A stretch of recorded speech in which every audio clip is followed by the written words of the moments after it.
Hello friends, welcome to my channel. Friends, આપણે most IMP ક્વેશ્ચનની ચર્ચા કરી રહ્યા છીએ. મોસ્ટ આઈએમપી ક્વેશ્ચનમાં આજે સેમિસ્ટર 3ના એવા ટ્રાન્સફર પ્રોપર્ટી એક્ટ 1882ના મોસ્ટ ઇમ્પોર્ટન્ટ ક્વેશ્ચનની ચર્ચા કરીશું.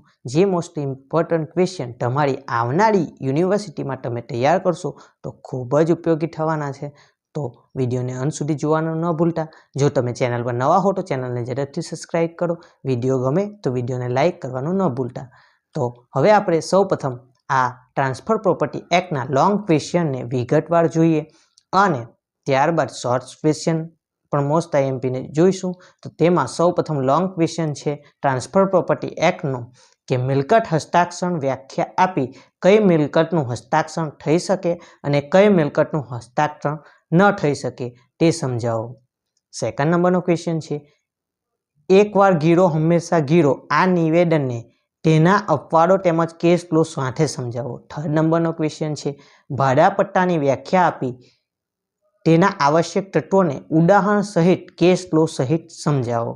ત્યારબાદ 4 નંબરનો ક્વેશ્ચન છે ચાલો દાવો મિલકત હસ્તાક્ષર સિદ્ધાંત કેસ ક્લોઝ સહિત સમજાવો. 5 નંબરનો ક્વેશ્ચન છે છળમય હસ્તાક્ષર સિદ્ધાંતને કેસ ક્લોઝ સહિત સમજાવો. 6 નંબરનો ક્વેશ્ચન છે અજાત વ્યક્તિને હસ્તાક્ષર સમજાવી શાશ્વતના વિરુદ્ધનો નિયમ અપવાદો સહિત સમજાવો. 7 નંબરનો ક્વેશ્ચન છે મિલકત ટ્રાન્સફરને વ્યાખ્યાયિત કરી મિલકત ટ્રાન્સફર માટે આવશ્યક તત્વ શું છે, કઈ મિલકતને ટ્રાન્સફર કરી શકાય છે, તેના અપવાદો શું છે તેને વિગતવાર સમજાવો. આ પ્રકારે તમારી આવનારી યુનિવર્સિટીમાં લોંગ ક્વેશ્ચન પૂછાઈ શકે છે. અને હવે આપણે તમારા ટ્રાન્સફર પ્રોપર્ટી એક્ટના ટૂંક નોંધ તરીકે એટલે કે જે શોર્ટ ક્વેશ્ચનમાં પૂછાય એવા મોસ્ટ ઇમ્પોર્ટન્ટ પ્રશ્નોની ચર્ચા કરીએ. તો તેમાં ફર્સ્ટ ક્વેશ્ચન છે સુકાધિકાર વ્યાખ્યા આપી તેના પ્રાપ્ત કરવાની રીતો સમજાવો. સેકન્ડ નંબરનો ક્વેશ્ચન છે પગલાં લેવા યોગ્ય દાવો અને વાડ યોગ્ય દાવો સમજાવો. થર્ડ નંબરનો ક્વેશ્ચન છે બોજાયુક્ત ભેટ. 4 નંબરનો ક્વેશ્ચન છે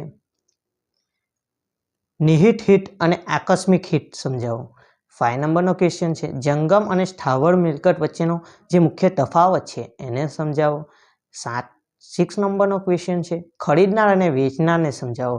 7 નંબરનો ક્વેશ્ચન છે સંપત્તિ હસ્તાક્ષરના પ્રકારો છે એને વિગતવાર સમજાવો.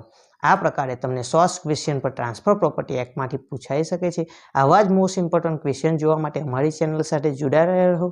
વિડીયો ગમે તો વિડીયોને લાઇક કરો, તમારા ફ્રેન્ડ સર્કલ સુધી પણ વિડીયોને શેર કરજો અને મળીએ છીએ નવા વિડીયોમાં. ત્યાં સુધી જય હિન્દ, જય ભારત, જય સંવિધાન.